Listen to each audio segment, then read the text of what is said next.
Chapter 7, the mass media and the political agenda. Here we go, already on Chapter 7. Donald Trump's run for the presidency in 2016, with that run and prior to that run, and with the presidency itself, it would become known, his presidency would become known as the Twitter presidency. So from 2009 until he was kicked off by Twitter for their violations of their fact-checking division, he had over 30,000 tweets. He had over 50 million followers. 2018 poll, 53% of adults heard or read many of his tweets was what a poll found. Now you can see here that is a lot of influence. That is a lot of influence. Whether it was wise to do and say some of the things he said can be debated, but it can't be debated that he got his message out. And of course, for him, that was one of the reasons he was kicked off of Twitter, the left-leaning platform back in the days before Elon Musk bought it for $40 billion and has since renamed it to X. He would see this as a way to just control the information that was going out there about him. But one of the beautiful things about Twitter or any social media platform is the candidate or the politician does not have to filter his message through the press, who may change or not catch the context or the tone of what he was saying. So he was able to reach voters directly, which is what we just say right here. So how do you get around negative news coverage? Well, if you go out and talk to the people directly, and social media platforms have allowed candidates to be able to do that, that is one of the beautiful things about social media platforms for candidates. Now, the news coverage, your text talks about the news coverage of the 2016 campaign, which was between Trump and Hillary Clinton. And a Patterson study found that 70% of the Trump coverage had a negative tone, and policy proposals from Trump, 84% of them haven't had a negative tone. Now, your book says that Clinton was almost as negative, but it never comes out and gives the figures. What does that suggest to me? That suggests to me that the book has a more liberal bent because they're not giving those figures. Well, if they're almost as negative, just state what they are. Don't make us guess. Or maybe they're not quite as negative as you're making it seem. So even your text, as far as information, and I think the authors try to do a really good job of keeping it nonpartisan, but every once in a while I think they slip, and I think this is one of those instances where they're showing their liberal colors, as it were. All right, the mass media today. Since 1990, so basically, many of you, my students, are going to be younger, having been born after 1990. But since 1990, the media has fundamentally changed. The founders would have called the media the press, but we call it the mass media, and that is because it is composed of a number of different things that have nothing to do with the printing press. You've got TV, radio, of course you have newspapers and magazines, and now you've got the internet, which is really kind of a hybrid of both the press and a TV. You can read stuff off of there, you can watch stuff off of there. It has become extremely powerful as to what happens in society and what we view and what changes who we are. So the media today really, more so than any other, helps to determine the political agenda, more so than any other time in the history of the country. Now, politicians, they will purposefully stage events to try and capture media attention. These events are significant just because the media is there. So when a politician or anybody does that, it's known as a media event. So a candidate, think of the election season, when a candidate is trying to run for office, he or she wants media attention. They want to get free publicity out there about their message, their candidacy. They want to trash talk their opponent. Media events help them to do that. At the founding, so if we're looking at the development of the media, at the founding, there was no daily press. Just wasn't there. Daily press, daily news papers really began to be a product of the 1850s. William Randolph Hearst, that kind of era, right? So TV, since the 1950s, has become a major factor. So it took 100 years for the press, in a sense, to be surpassed by another medium, TV.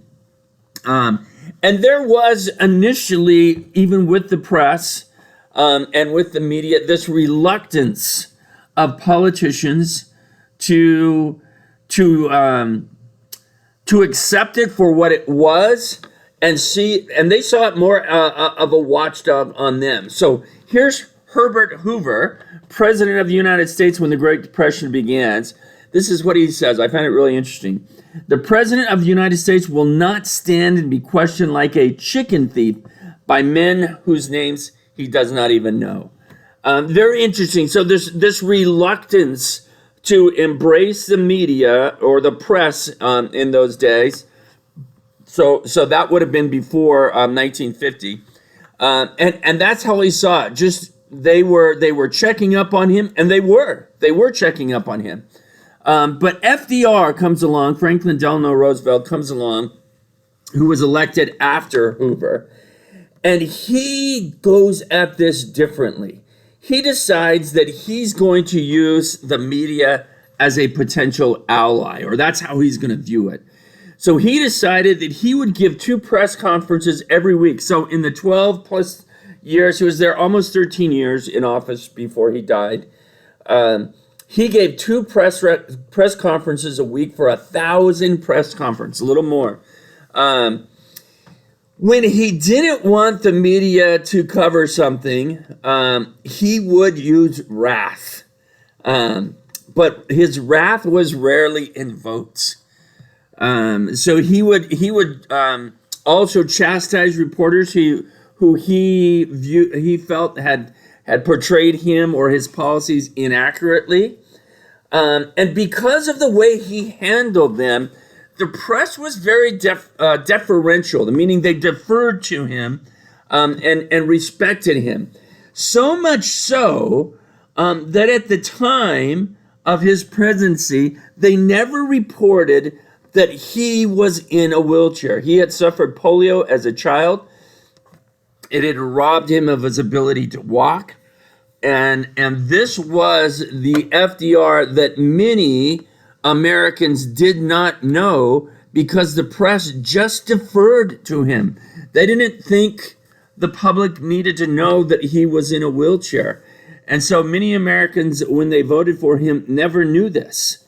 And he is certainly able to do the job. So, good for the press that way. But then hopefully we have learned as a people that just because somebody has some physical disability, that does not mean that they're not capable and competent of many, many things. All right. So how did the development of the media go? The government of the United States let me say that again. The relationship between the media and the government was pretty cozy through the early 1960s, and you have to credit FDR with this. So reporters even saw themselves as an extension of the government. They were just reporting what the government was doing. So there's this one New York Times reporter. he once saw a beautiful woman being escorted into Kennedy's suite. His name was R.W. Apple Jr. And so he goes and he tells his editor about this beautiful woman being escorted into Kennedy's suite. And his editor tells him, Apple, you're supposed to report on political and diplomatic policies, not girlfriends. No story. Wow, that's pretty brutal. You would think that this would be news. And certainly in our day, it would be news. Just ask Bill Clinton, right? Okay, so what changed? What changed from reporters just seeing themselves as an extension and that certain things were off limits? Today, nobody's off limits. As I'm recording this video, Trump is in a criminal trial for hush money to allegedly trying to hide a relationship or an encounter with a porn star. If I've said that correctly, which I hope I have. I don't have to redo this video. All right, so what changed? What changed? There were really two things that caused this change. The events surrounding the Vietnam War and the Watergate scandal led to kind of a skepticism and cynicism by reporters that something was wrong, something was amiss, and they were no longer going to take at face value what the government told them. Instead, they were going to look for the real story. And there were certainly, based on Watergate and Vietnam, there were certainly things that they should have been looking for the real story on. Not just here, but obviously in events prior to this.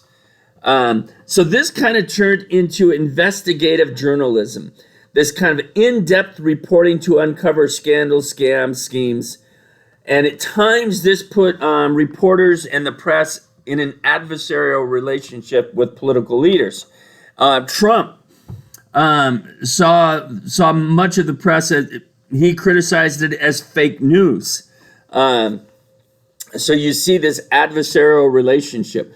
Fox certainly going after Biden all the time. An adversarial relationship. There you go. All right. So something where elections are concerned is known as horse race journalism. So the media coverage of presidential campaigns, this guy by the name of Thomas Patterson, his analysis of presidential campaigns led him to conclude that reporting has shifted from the what to the why. And today, that why focuses on the campaigns as horse races. The analysis of political maneuvering that goes on in the campaign, the controversies, who's winning in the delegate count as far as getting the nomination, and that's how it's seen. It's seen as a horse race. There's even something known as the dark horse, the horse that comes out of nowhere and wins. Now, why did I choose this picture? I worked as a ranch growing up, known as the Ellsworth Ranch. This guy right here is Rex Ellsworth. He is my first wife's great uncle. That is Rex Ellsworth. His wife Nola. So I worked on this ranch. Now they won the Kentucky Derby in 1955, which was before my time. I wasn't even born yet. But kind of cool that I worked on that ranch. My first wife passed away. I don't want you to think I got a divorce. Not that there's anything wrong with that, so to speak. But there it is, horse race journalism. Who's winning? Who's ahead in the delegate count? Who's likely to win the nomination? Is this kind of idea. All right, moving on. Now, we have this press that we talked about that developed since the 1850s. Eventually, things are going to change even with it, as we've already intimated. The press, though, there's value there with the press. Studies have shown that individuals who read the newspaper regularly are more likely to vote in elections. So when we have a low voter turnout in elections, and we ask ourselves, why is that so? Well, people apparently are just not as informed, and so some individuals think, well, I don't know, and so they just don't vote. They don't want to dummy down the vote, as it were. Now, the problem with that, if this is true, and studies have shown that it is true, the problem is mass readership has declined with the advent of TV and the advent of the internet. Not only has mass readership declined, but newspapers themselves have declined. It used to be in 1960 that there was one newspaper sold for every two adults. By 2016, that plummeted to one newspaper sold for every 7 adults. Now, I was a paper boy. I was born in 1962. I was a paper boy at 10 years old. So in 1972, I'm working for the Progress Bulletin. And in my city, which was Chino at the time, there were 3 papers that were in competition, just local papers that were in competition with each other. Today, zero. So the decline of newspapers is widespread, and it's that way across the nation. So if you look at the revenue, so in 2006, newspapers were bringing in $49 billion a year. 2016, that's down to $18 billion. And I wish I had some more recent figures, but you can guess that's going to have dropped. Ironically, you think, okay, well, why don't they raise their prices? Well, that would just accelerate the drop. People will just turn to the internet where things are posted. You don't have to pay for it, and you get some video along with it.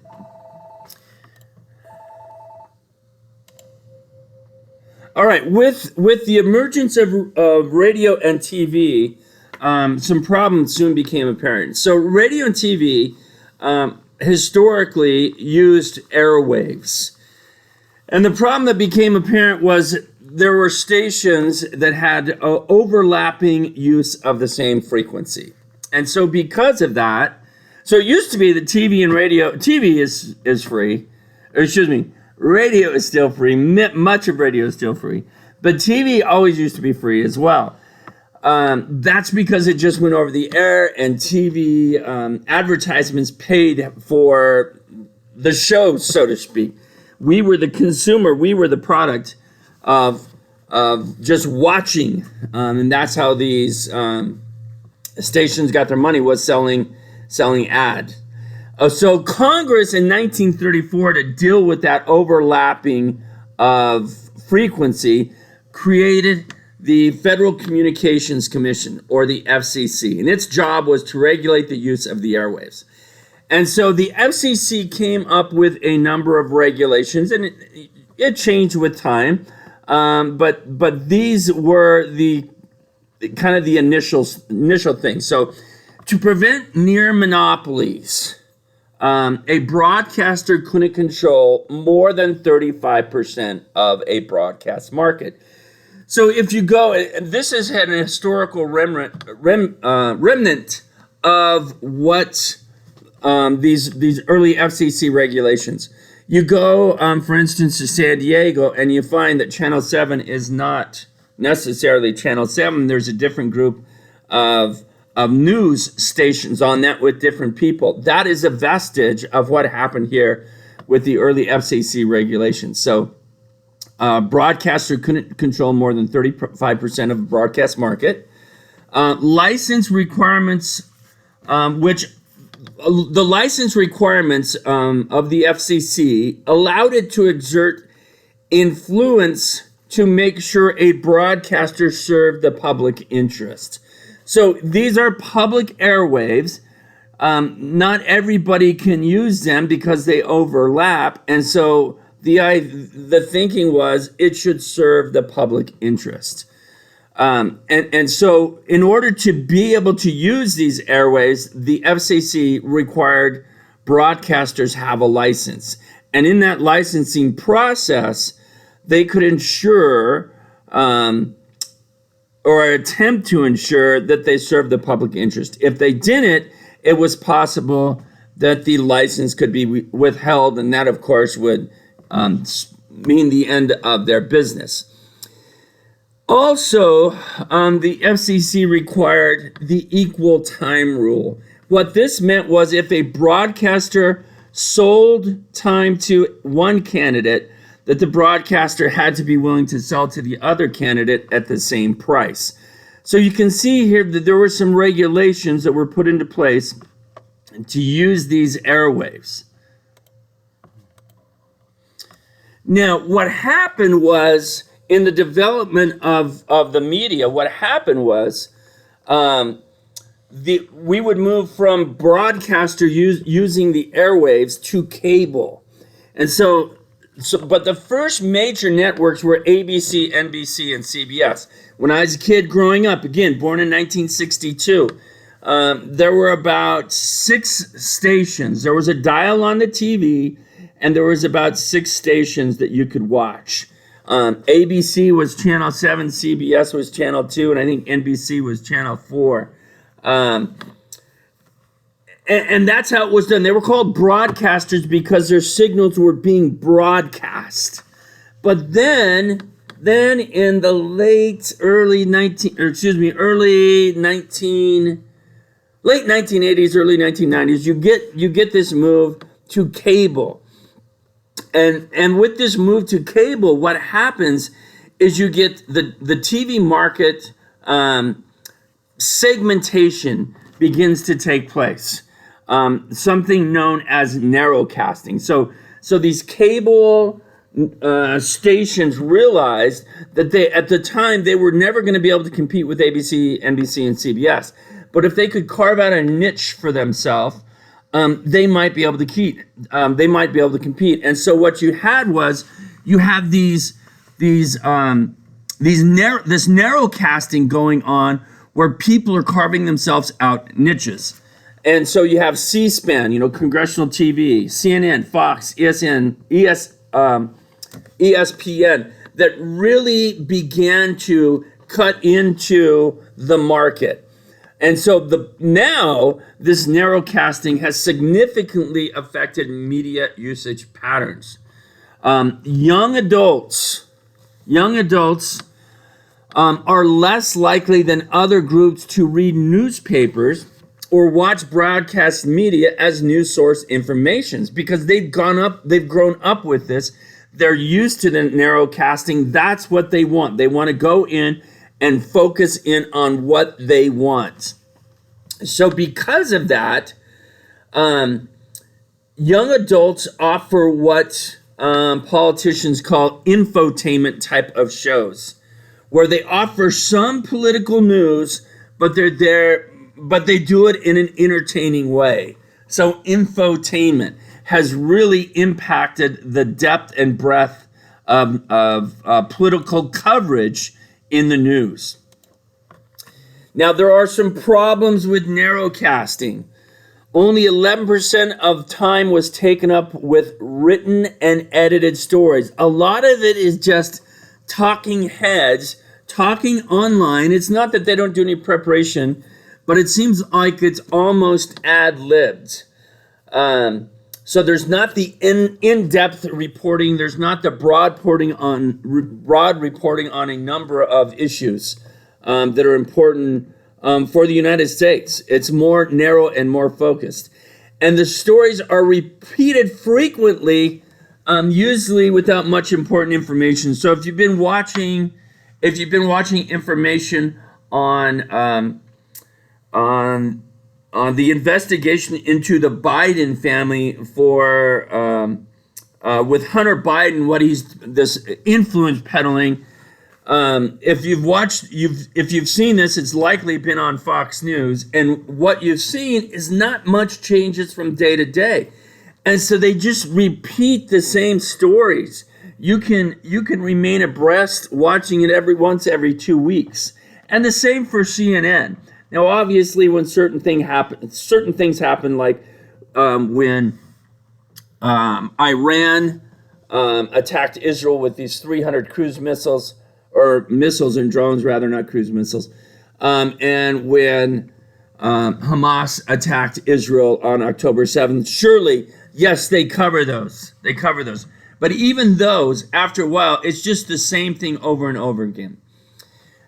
So the news coverage is spotty, and it ignores many important topics, as we've just kind of said. So this kind of paints an unflattering portrait of cable news networks, but that seems to be what it is. Seems to be what it is right there. All right, some more problems. Cable news is more ideologically driven than these broadcasters originally were. Broadcasters try to maintain a balance, an objective view, but with cable news networks, there seems to be an ideological bent to them. So if you look over here, the red is Fox News, the green or black is CNN, and the blue is MSNBC. So over here, consistently conservative, boom. Fox News is 84% consistently conservative. Consistently liberal. CNN at a little over 50, about 52%. So you see, and MSNBC, same kind of thing. All right. And this tends to fall, what they cover, what these cable news networks cover, consistently falls within their own political predispositions. So what they think politically, they spin the news with that kind of a bent. Now, what does it matter for you and I? There's something known as selective exposure. And that is the tendency to choose information sources that have similar points of view as one's own and avoid information sources that present discordant information. So I've already shared with you that I tend to be more conservative, and when I watch, I fall into this. I rarely watch CNN. I watch Fox more often. Why? It just doesn't fit with me. It just makes me more upset than anything. And so I moved to a station that I find more compatible with what I think. And there's a problem with that because we're not being exposed to information that may be important.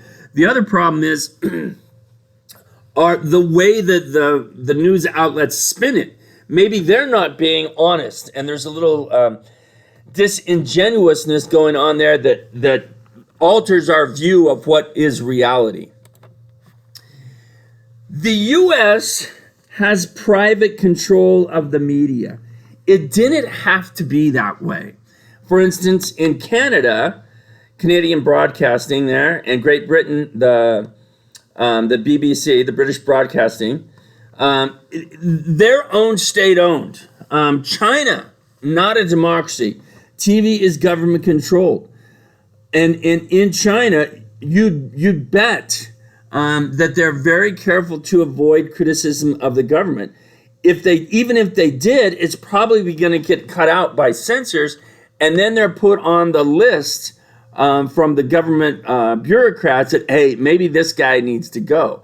So there's a problem with having it government owned. So it's good that the United States has private control of the media, and that private control of the media is guaranteed by the First Amendment's free speech. However, even with that First Amendment guarantee of free speech, with respect to its content, the reality is the media, since they are private, needs to make a profit to keep operating. If they don't make that profit, they're going to fold and there'll be no coverage. So that influences what the media does. The media is going to try and cover things which will allow it to make a profit, which will allow it to attract viewers and listeners. And that will influence what it covers. Historically speaking, this private control of the media, there used to be much more diversity in the control. So as early as 1983, 90% of the media were controlled by 50 companies. Just 3 years ago, 90% of the media are controlled by 4 companies: Comcast, Disney, Viacom, and Warner Brothers Discovery. That's amazing. So most of our news, most of the information we get from the media is coming from these large conglomerates who control media ownership and dominate what we hear. So that profit motive that I spoke about in the last slide, it's caused media conglomerates to cut back on their foreign bureaus and international news because they need to make a profit. If they don't make a profit, they could fold. Their stock could go down in price, which hurts them and could cause them to fold. And so that has been one of the problems with this consolidation of the media in our system today. Reporting on the news. This is Donald Trump. He says, one thing I've learned about the press is they're always hungry for a good story. And the more sensational, the better. Now, you can say a lot of things about Donald Trump, but he understood this. So if you saw him as being sensational, if you saw him as saying things that were offensive, he understood that the media would cover those things. There's millions of events that happens every day. And so the journalist has to decide which is newsworthy. The journalist, then they take it to the editor. They got to decide which is newsworthy. And how do you do that? Well, one of the ways you do that is you're being sensational. Edward J. Epstein's book, News from Nowhere, he summarized what he learned from working in a major broadcaster, NBC, in their newsroom. And what he found was that in pursuit of high ratings, news shows are tailored to a fairly low level of audience sophistication. To a large extent, TV news define news as what is entertaining to the average viewer. So this goes right back to what we were saying back here. They've got to make a profit. And if they can't make a profit, they won't remain in business. And so the sophistication of our news coverage has gone down because these broadcasters, these conglomerates are so concerned about making a profit that what they're doing is trying to attract more and more viewers or listeners. And so whatever is entertaining is what they cover. Again, with some exceptions. When there's major national or international news, they are obviously going to cover that. All right, finally, our last slide, shorter PowerPoint this time. Finding the news. Broadcasters assign their reporters to what are known as beats. And those are specific locations from which the news often emanates. So Congress, the White House, Pentagon, United Nations, major world centers that are in play right now, i.e. Jerusalem. It can go on, but these in the United States, there's always going to be news coming from Congress and the White House. Politicians actually need the reporters. They need them to convey the information to the public. And so by broadcasters assigning reporters to specific beats, there is a major advantage to that. The reporters who are assigned to a beat actually become specialists or experts in the areas that they're assigned to. That is a good thing. That is a very good thing. In addition to that, so sometimes politicians will leak information in what they call trial balloons. So if you think of a hot air balloon, before they'd let off a hot air balloon in the old days, they'd let off something akin to a little party balloon filled with helium to see which way the wind was blowing and how fast it was blowing. So these trial balloons that sometimes politicians let out are intentional leaks for the purposes of assessing public reaction. So Bill Clinton, here's Bill Clinton and Monica Lewinsky, and the news was all over this. It was rumored that this was going on, but it never came from the White House. And eventually Clinton had his top aides release the story that he had had an inappropriate relationship with Monica Lewinsky. And he wanted to gauge the reaction. And then when this happened, and it was kind of let out a little bit at a time that way, he felt he could come forward and the public wouldn't react as much. All right, those are the essentials of the chapter. I hope this has been helpful. Again, this is intended to help you with your reading quizzes, to explain some of these concepts a bit more and just to have some interaction. As always, if you have any questions, email me. I've also got the office hours going, and that's hopefully is helpful for you as well.